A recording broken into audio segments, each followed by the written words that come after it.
Bienvenido a Neuron Business Talks, un podcast de estrategia de negocios donde líderes de grandes empresas comparten su visión sobre el futuro del país, mientras abordan las principales tendencias tecnológicas que cambiarán la manera de hacer negocios. ¡Comenzamos!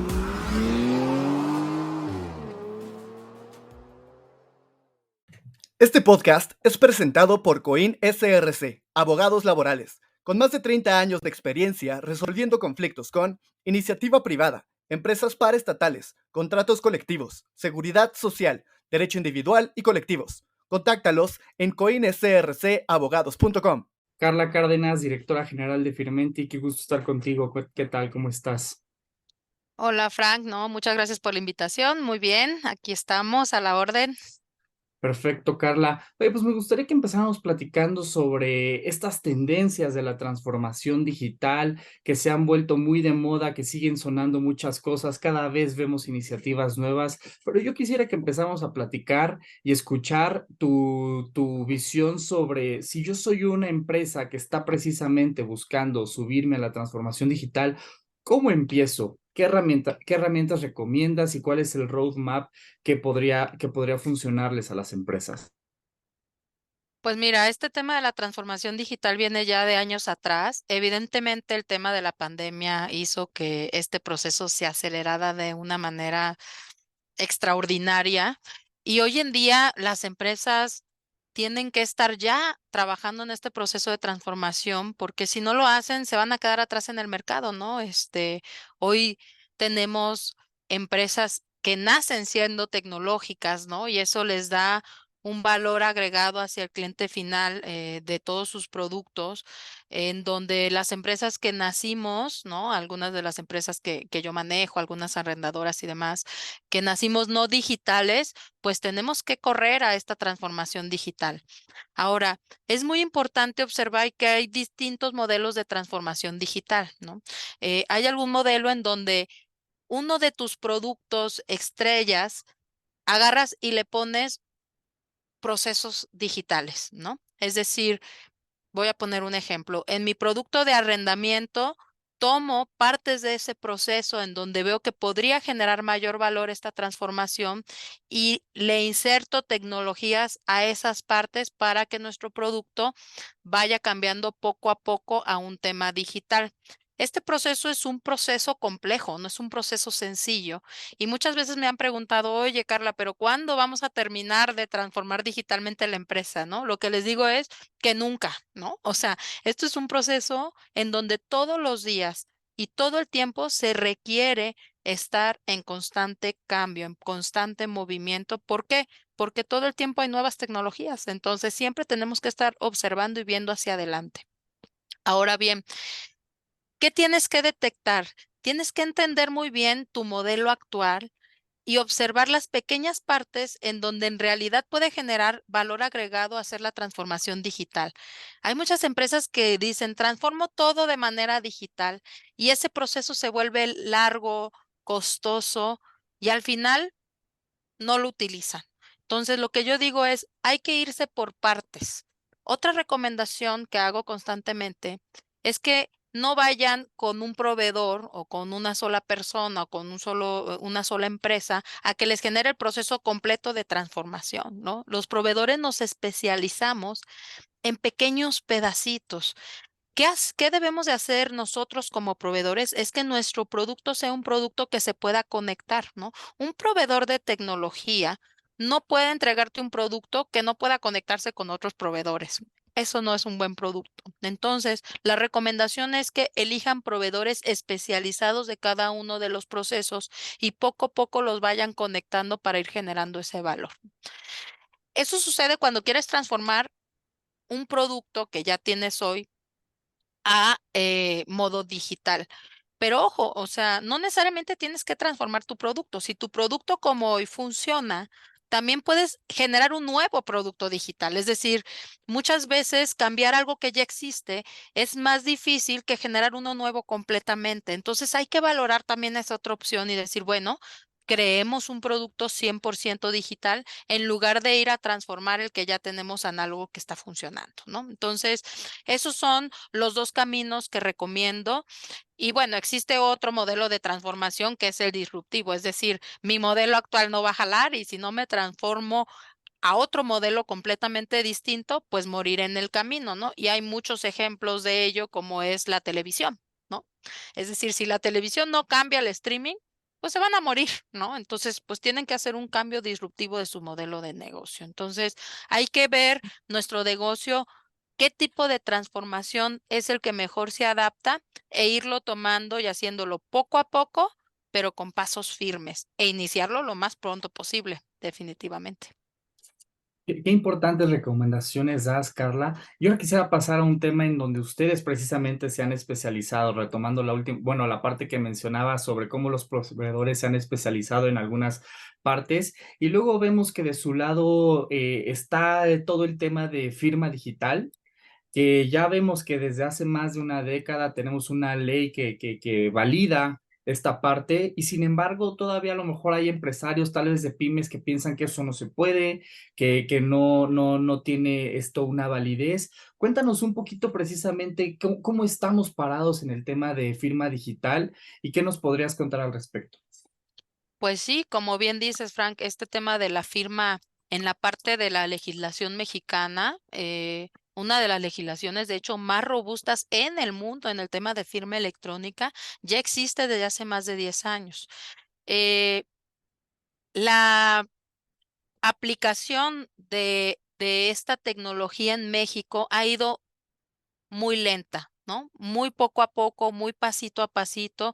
Y bueno, es el gran reto que hoy tenemos, ¿no? Y no solamente nosotros con este tema del acompañamiento en la digitalización de procesos de firma, sino todos en sus sectores. Creo que esta parte de la digitalización empezó poco a poco, pero también de un día para otro va a acelerarse de una manera muy importante, ¿no? Y justamente eso es lo que nosotros estamos observando en este tema de la firma. eh, Algo relevante en estos procesos es que el proveedor, como nosotros, no debe ser un proveedor que agarre y te da la tecnología y te la deja. Nosotros, nuestra principal tarea es una tarea consultiva, es decir, si nosotros no acompañamos a nuestros clientes en estos procesos, difícilmente le van a sacar el valor a nuestro producto, ¿no?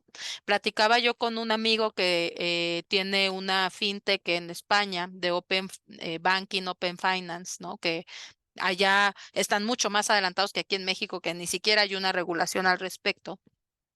Pero comenta que en cuanto cayó la regulación, de un día para otro se aceleró esto, pero que el camino que él pasó de la implementación de estos procesos, se dio cuenta que si no acompañaba a las empresas que les entregaba el producto, que se conecta al banco y que les da data, de repente tienen la data, pero no saben ni siquiera qué hacer con ella, ¿no? Entonces, es clave este proceso de acompañamiento, incluso en el proceso de la firma electrónica, ¿no? En donde yo no solamente les doy el aplicativo, sino les apoyo a las empresas a identificar cuál es el mejor producto y cuál es la mejor forma en que lo pueden implementar en sus procesos e irlo acompañando para que sepa con qué otros proveedores se puede conectar para generar ese valor agregado que está buscando en su producto.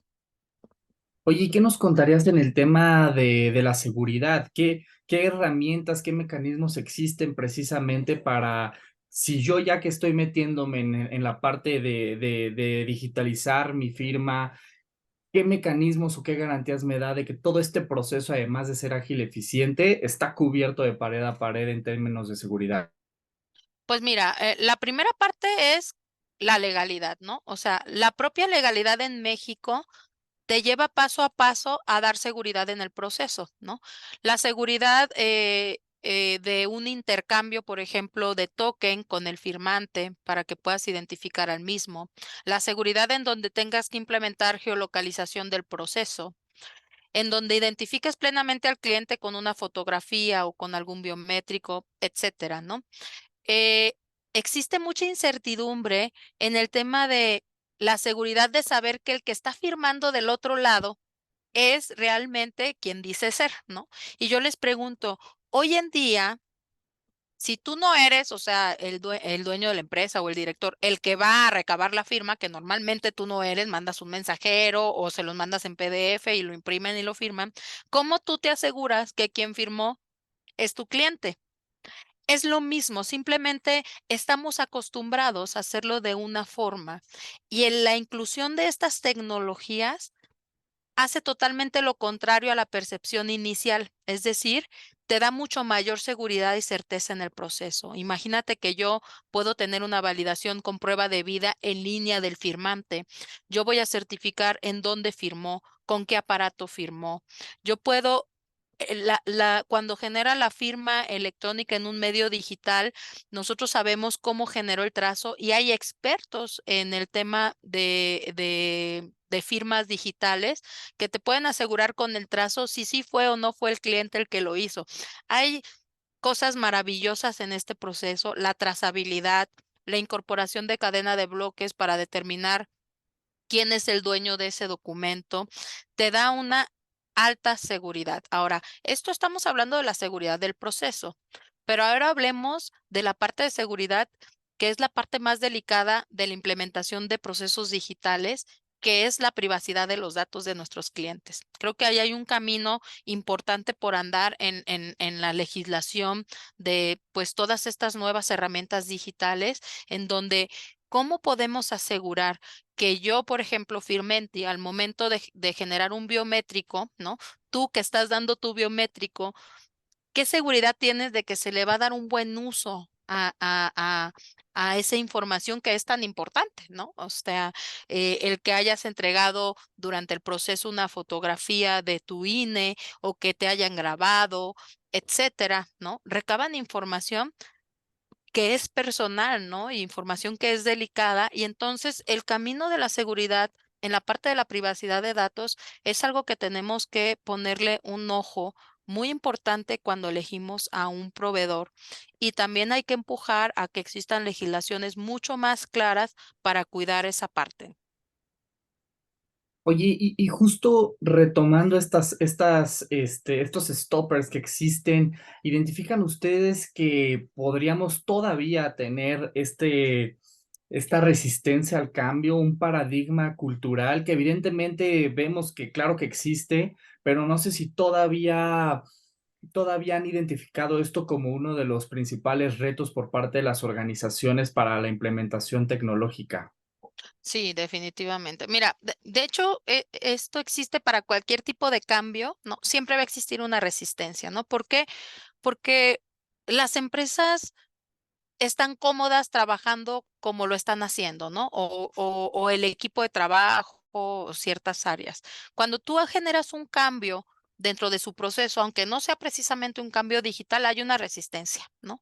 Entonces aquí la llave es saber cómo implementar esta cultura digital en las empresas previo a que lances tu producto, ¿no?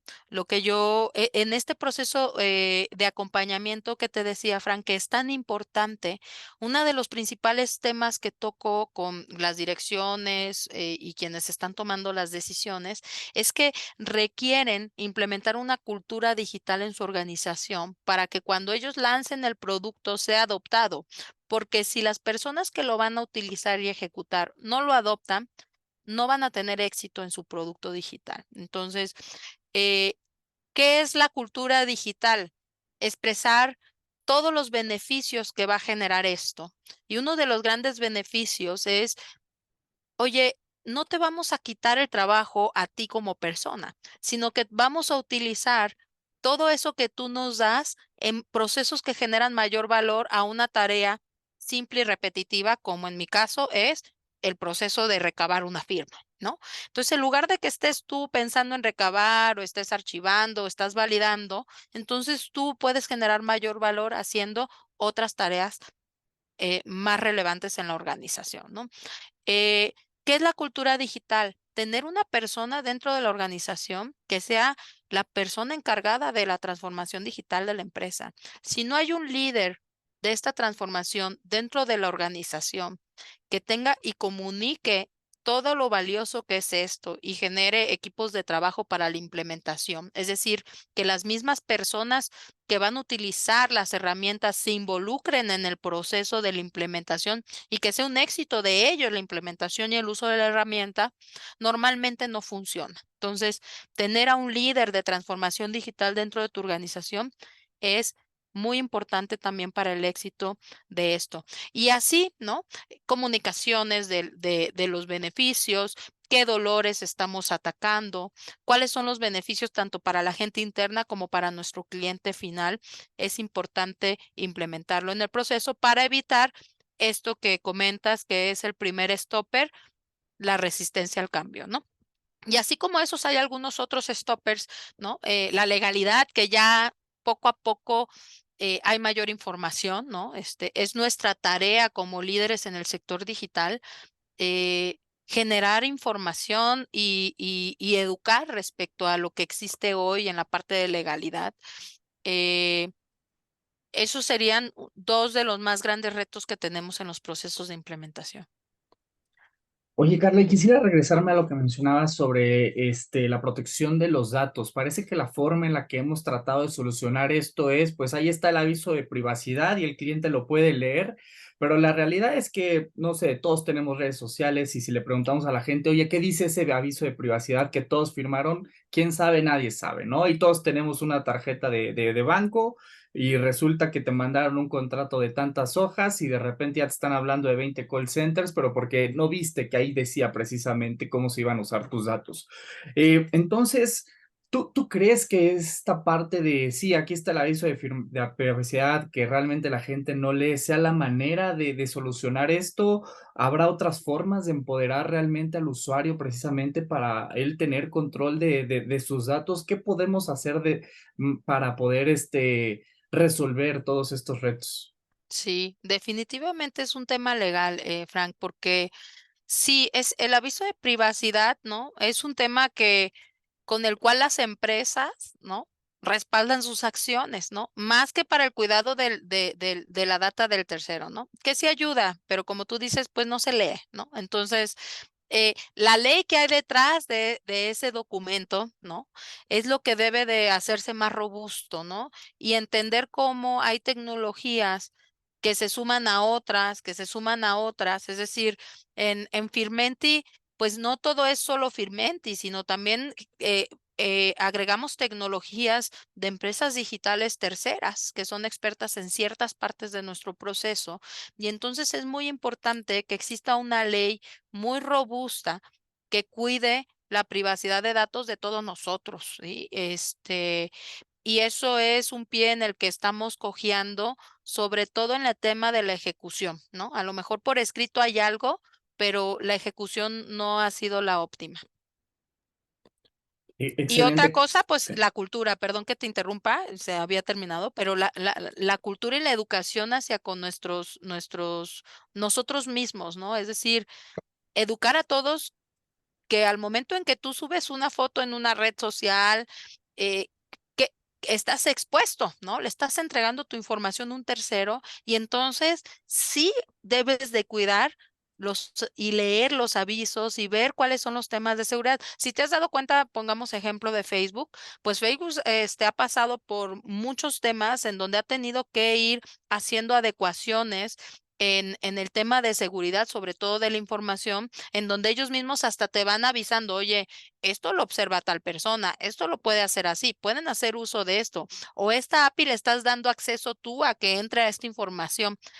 Eso es educar, eso es decirle al cliente qué está sucediendo con su información en la red. Entonces, con eso es la forma más adecuada de ir educando a la gente para cuidar pues lo que está permitiendo hagan con sus datos personales. Pero qué importante justamente entender que es un esfuerzo de ambos lados. La empresa Así tiene es. que dar las herramientas de protección y el usuario al mismo tiempo tiene que estar consciente de la chamba que le toca. Justamente esta semana acabo de ver un usuario enojadísimo, dice, es que me están llame y llame, hasta que otra persona le dijo, pero ya viste que tú tienes público tu teléfono aquí y a lo mejor si bien no le da derecho a unos para usar mal el teléfono, pero se las estás poniendo muy fácil haciendo público tus datos que no deberían. de Así estar es. públicos. Y quisiera ahora pasar, bueno, más bien regresar a uno de los temas. Mencionabas al principio sobre estas empresas que ya nacen como nativas digitales, que lo hicieron muy bien, están creciendo muy bien, pero se están dando cuenta que el componente humano es muy importante. Vemos cómo los procesos de onboarding, que de hecho en algunos de ellos la firma digital puede ser la parte última de estos procesos, vemos como un porcentaje muy alto, 80-90% en algún momento nos lo platicaste, se caen estas personas que están en el proceso de onboarding porque necesitan un acompañamiento, necesitan que alguien les diga que les falta esto, que van bien, que van mal, apoyo. ¿Qué nos contarías en ese sentido? ¿Cómo equilibramos esta parte? Sí, es muy importante dejar ver que detrás de toda la tecnología hay personas que siempre te van a poder ayudar.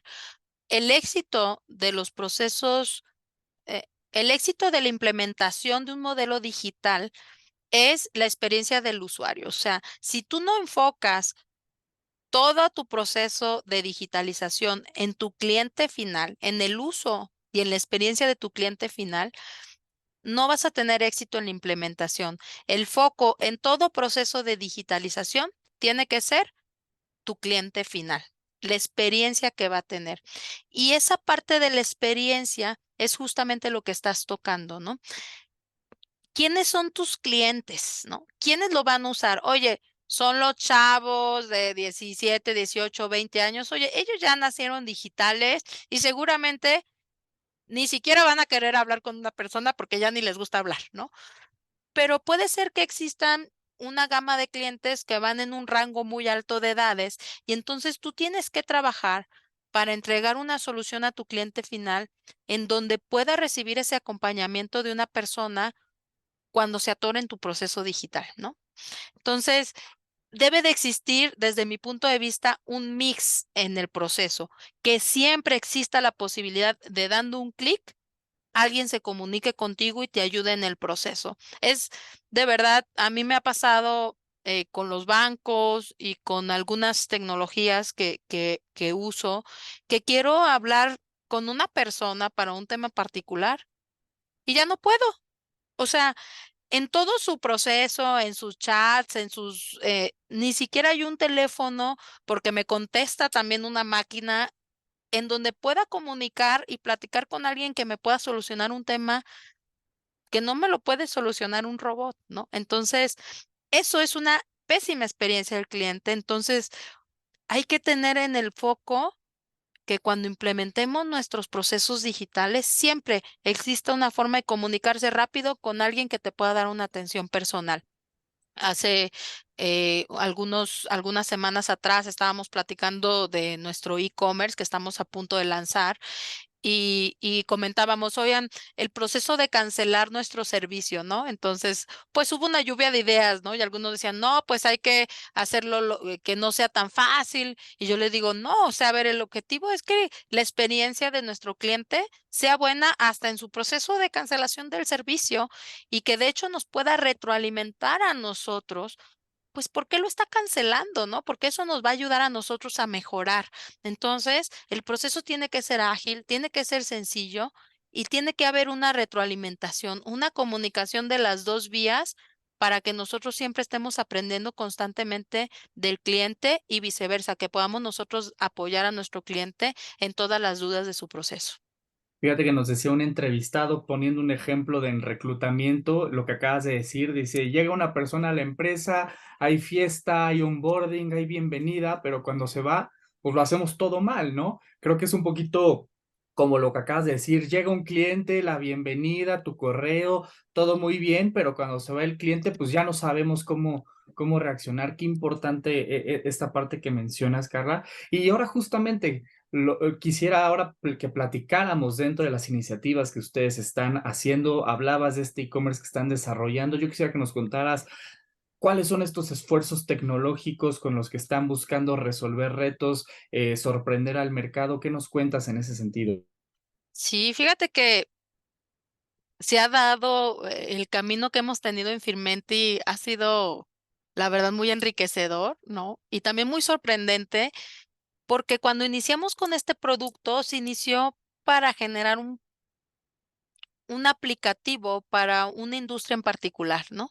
Y conforme avanzamos en el tiempo, y en ese momento no pensábamos en ser un startup, en un líder en tecnología, no, o sea, estábamos pensando en cubrir una necesidad, ¿no? De alguno de nuestros clientes en la parte de consultoría, porque tenemos una empresa de consultoría para el sector financiero. Y y en el caminar en los años, digo, somos una empresa que Firmenti empezamos en 2019, entonces vamos para 4 años. La transformación con escuchar a los clientes, entender el mercado, ha sido extraordinaria, ¿no? O sea, empezamos con un producto y hoy tenemos un deck que no tiene nada que ver con lo que iniciamos, ¿no? O con el foco que teníamos. Y cuando yo me pongo a leer un poquito cómo nacen las startups y las etapas, etcétera, me doy cuenta que justo ese fue el camino que naturalmente seguimos sin ni siquiera pensar en que estábamos trabajando en un tema de startup. Hoy estamos ahí y pues necesitamos evidentemente estar en constante cambio e innovación para que nuestro producto siga siendo viable. Es decir, lo que hoy vendemos en unos años ya no va a ser el producto que tiene que estar en la calle porque se va a convertir en un commodity, ¿no? Por ejemplo, cuando salieron las facturas electrónicas, al principio pues había una empresa que te cobraba por factura, hoy la factura te la regalan y entonces esas empresas ya transformaron su modelo y ahora te dan datos, información, temas fiscales, etcétera, ¿no? Entonces, el camino de una startup es estar en constante innovación y cambio. ¿En dónde estamos parados hoy? Hoy, este año, nuestro foco está en la salida de nuestro e-commerce, en donde nuestros clientes a través de una página web van a poder acceder a todos los servicios que tenemos y todo nuestro deck de productos y podrán por sí solos habilitarse, ¿no? Estos servicios, obviamente siempre teniendo la facilidad de, con un clic, tener un contacto con una persona y, y estamos también avanzando en el tema de la internacionalización. Queremos llegar a otros países. Ese es nuestro objetivo este año, llegar a países como Costa Rica, Colombia, hablando de la TAM, y poco a poco ir creciendo hacia esas nuevas zonas.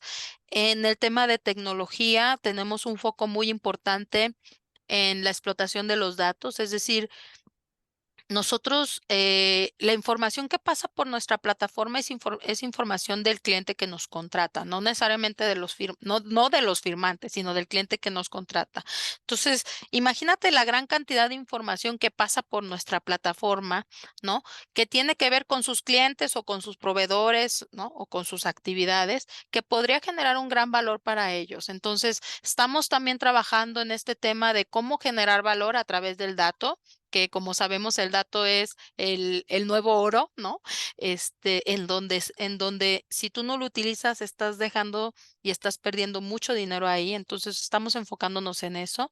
Y también en la parte de explotar de una manera más importante la tecnología de cadena de bloques. Hoy utilizamos esta tecnología con nuestro producto Criptofirma muy enfocado para el tema de endosos de pagarés para la trazabilidad de estos endosos, pero queremos ampliarla en donde a través de una wallet ustedes o cualquier cliente que firme algún documento a través de nuestra plataforma pueda subir ahí su documento y hacer sus procesos de una manera muy ágil de traspaso de ese documento en el tiempo.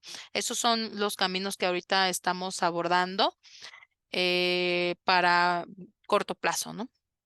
Qué emocionantes proyectos, Carla. Y cuéntanos, ¿dónde han visto una mayor aceptación o un mayor potencial dentro de estos servicios y productos? Naturalmente, pues veíamos cómo los productos que manejan empatan muy bien en el sector fintech, en áreas legales, por temas de firmas, pero ¿dónde han explorado? En algún momento también los vimos explorando el sector automotriz, en la comercialización de vehículos, áreas de RH. ¿Qué más han visto como atractivo para poder ofrecer este tipo de soluciones?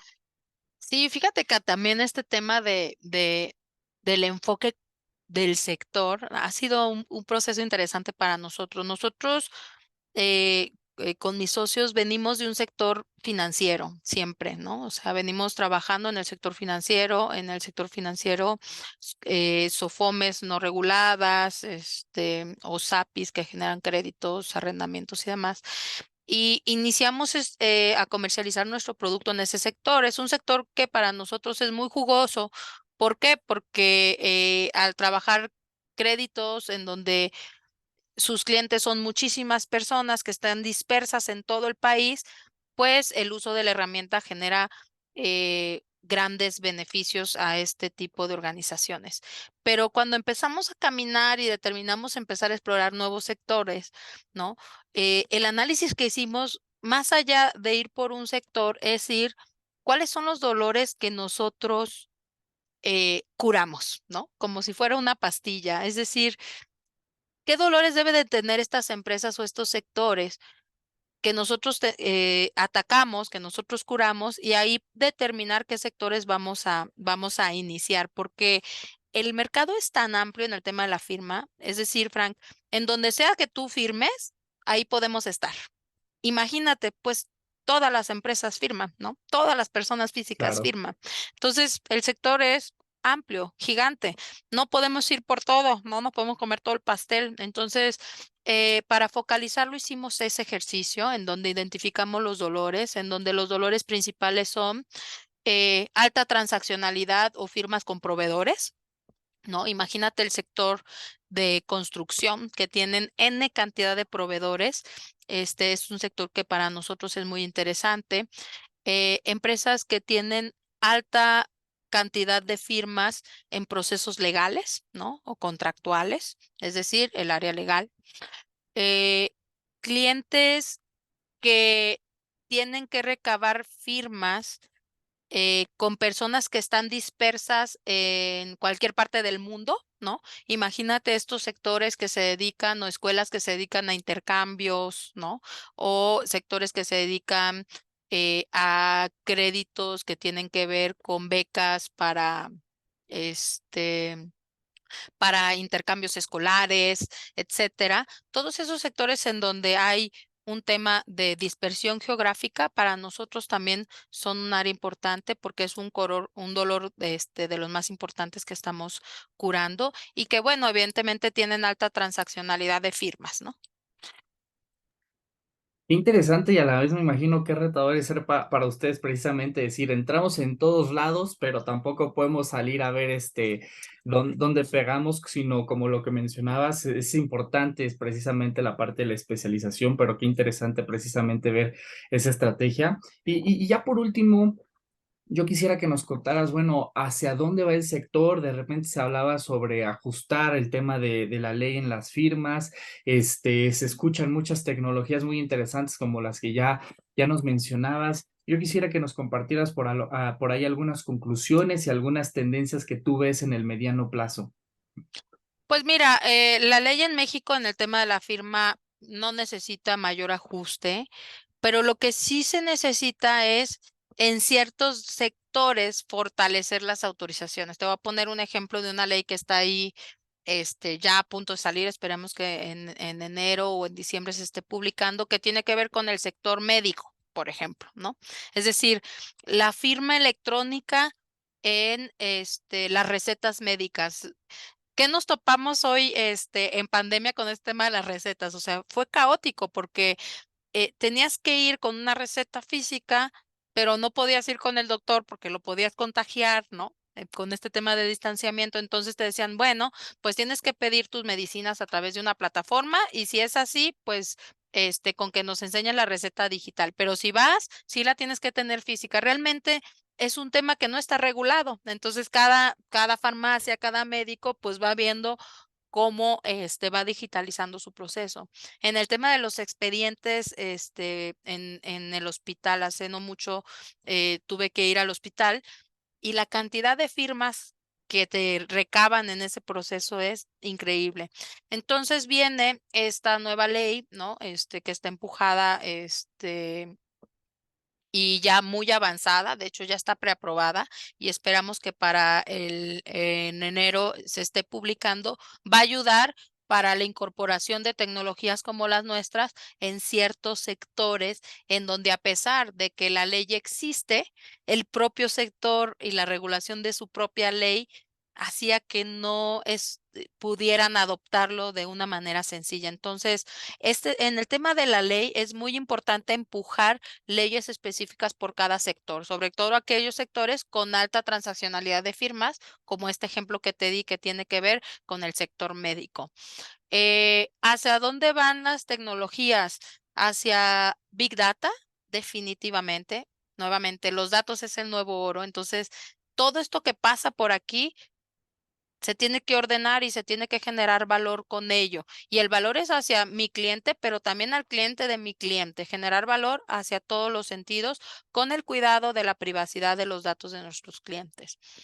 Web3, evidentemente, tiene que ver con el uso de la tecnología de cadena de bloques, ¿no? En lugar del Internet, ¿no?